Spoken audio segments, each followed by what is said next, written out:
আসসালামু আলাইকুম। আশা করি সকলে ভালো আছেন, সুস্থ আছেন।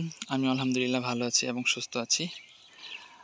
গত ৪ থেকে ৫ মাস আগে আপনাদেরকে প্রায় ৪ থেকে ৫০০ পিস এই জাতের মরিচ, হাজারি ১২ মাসি মরিচ, দীর্ঘজীবী একটি জাত, এটা গিফট করা হয়েছিল। তো ওর সঙ্গে যে নতুন চারা হয়েছিল, আপনাদেরকে যে চারাগুলো দিয়েছি সেম ওই চারাগুলো কিন্তু আমি এখানে লাগিয়েছিলাম। অল্প কিছু গাছ, ৪-৫টা গাছ নতুন করে। তো এই দেখেন গাছের গোড়া কীরকম মোটা হয়েছে। এই গাছটা নিচে থেকে খুব ঝাঁকড়া হবে এবং কি পরিমাণ ফল সেট হইতেছে একটু দেখেন।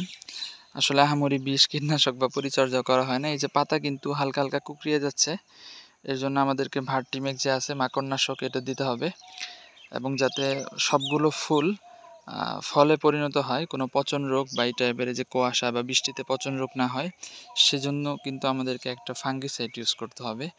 প্রাথমিকভাবে আমরা রিডোমিল গোল্ড ব্যবহার করে থাকি। এটাই প্রাথমিকভাবে খুব ভালো রেজাল্ট করে, কার্বনডাজিম বা ম্যানকোজেব গ্রুপের, এই আর কি। তো আপনাদের গাছগুলোর আপডেট কিন্তু আমাকে অবশ্যই দেবেন যে আপনাদের গাছগুলোর কি অবস্থা, হাল হাকিকত, কি পরিমাণ ফল আসছে বা বেঁচে আছে কিনা সেটাও জানাবেন। এটার মজার ব্যাপার হলো এই মরিচটা ধরেও বেশি, ১২ মাসই দীর্ঘজীবী একটা গাছ। মানে এই গাছটাই ধরেন আপনার যদি মানে ভালো জায়গায় থাকে, খোলামেলা জায়গায়, উপযুক্ত জায়গায় ৪ থেকে ৫ বছর কিন্তু থেকে যাবে এবং এটা এতটাই শক্তিশালী। গাছের গোড়া যদি একবারে মোটা হয়ে যায় ৮-৯ মাসে বা ১ বছর চলে যায়, তারপরে কিন্তু যতই বৃষ্টি হোক গাছটা কিন্তু মরবে না। এটা অন্য আম কাঁঠাল গাছের মতো শক্তিশালী হয়ে যাবে। ঠিক আছে? তো এভাবে কিন্তু ৪ থেকে ৫ বছর অনায়াসে এই গাছ থেকে মরিচ খাওয়া যাবে।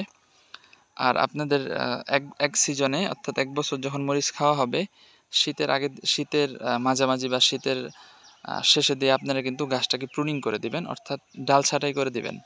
ডাল ছাঁটাই করে একবার বিষ, একটা আপনার ইমিটাফ প্রত্যেক লিটার পানিতে 1 ml, ইমিডাক্লোরপিড বা সাইপারমেথিন গ্রুপের যে কোনো একটা দিলেই হবে। আর রিডোমিল গোল্ড প্রত্যেক লিটার পানিতে 1 গ্রাম হারে স্প্রে করে দেবেন।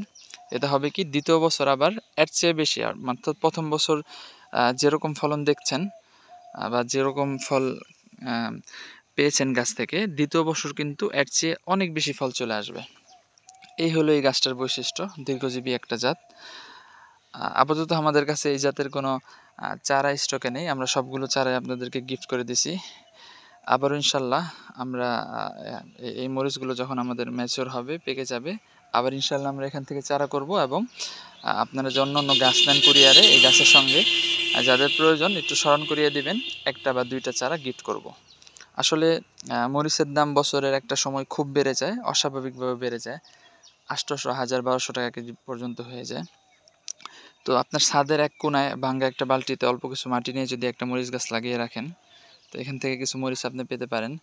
আর উঠানের যে কোনো একটা জায়গায় বা পাকের ঘরের একটা সাইডে আসলে চাইলে লাগানো যায়, অল্প একটু জায়গা, একটু এরকম দোআঁশ মাটি উঁচু করে বিটির মতো করে ওখানে জাস্ট একটা বা দুইটা গাছ লাগিয়ে রাখলেন, দেখবেন যে এখান থেকে আপনার যে পরিমাণ মরিচ আসবে, ছোট ফ্যামিলি হইলে আপনাকে আর মরিচ কিনতে হবে না ইনশাল্লাহ। তো দেখেন, এই যে এই গাছটা যদি হয়ে যায়, হ্যাঁ, এই গাছটা যদি ঠিকঠাক মতো ফলন দেওয়া শুরু করে, তো আমরা কিন্তু এখান থেকে মরিচ হারভেস্ট করে কুল পাবো না। অর্থাৎ আমাদের যে ৪ জন বা ৫ জন সদস্য বিশিষ্ট যে ফ্যামিলি আছে, আমরা যদি কন্টিনিউ এখান থেকে মরিচ হারভেস্ট করি, তাও কিন্তু এখানে মানে মরিচ শেষ হবে না, কারণ এটা ১২ মাসই একটা জাত। এই যে মরিচ ম্যাচিউর হচ্ছে, আবার ফুল আসতেছে, আবার ফল সেট হচ্ছে, এটা কিন্তু সারা বছর চলতেই থাকবে।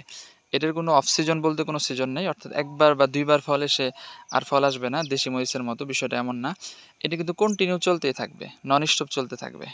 তো এই হলো এটার বৈশিষ্ট্য। আর মরিচটা অত্যন্ত সুঘ্রাণযুক্ত এবং অত্যন্ত ঝাল। ঠিক আছে, অত্যন্ত ঝাল। অনেক সময় হাইব্রিড মরিচগুলো ঝাল কম থাকে, এটা অত্যন্ত ঝাল এবং সুঘ্রাণযুক্ত। তো অবশ্যই আপনারা আপনাদের গাছগুলোর আপডেট ইনশাল্লাহ আমাকে দিবেন হোয়াটসঅ্যাপে। তো ঠিক আছে, ভালো থাকবেন, সবুজের সাথে থাকবেন আর আমাদের জন্য দোয়া করবেন। আসসালামু আলাইকুম।